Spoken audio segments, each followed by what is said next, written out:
اعوذ باللہ من الشیطان الرجیم بسم اللہ الرحمن الرحیم عن عبد اللہ بن عمرو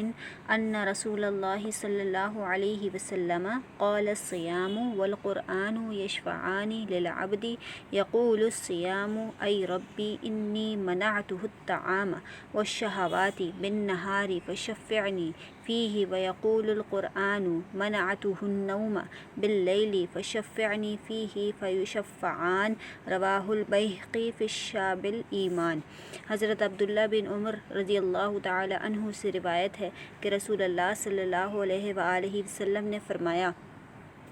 روزہ اور قرآن دونوں بندے کی سفارش کریں گے، یعنی اس بندے کی جو دن میں روزہ رکھے گا اور رات میں اللہ کے حضور میں کھڑے ہو کر اس کا پاک کلام قرآن مجید پڑھے گا یا سنے گا۔ روزہ عرض کرے گا، اے میرے پروردگار، میں نے اس بندے کو کھانے پینے اور نفس کی خواہش پورا کرنے سے روکے رکھا تھا، آج میری سفارش اس کے حق میں قبول فرما اور اس کے ساتھ مغفرت و رحمت کا معاملہ فرما۔ اور قرآن کہے گا، میں نے اس کو رات کو سونے اور آرام کرنے سے روکے رکھا تھا، خداوند آج اس کے حق میں میری سفارش قبول فرما اور اس کے ساتھ بخشش اور عنایت کا معاملہ فرما۔ چنانچہ روزہ اور قرآن دونوں کی سفارش اس بندے کے حق میں قبول فرمائی جائے گی اور اس کے لیے جنت اور مغفرت کا فیصلہ فرما دیا جائے گا اور خاص مراحم خسروانہ سے اس کو نوازا جائے گا۔ شعب الایمان للبیہقی۔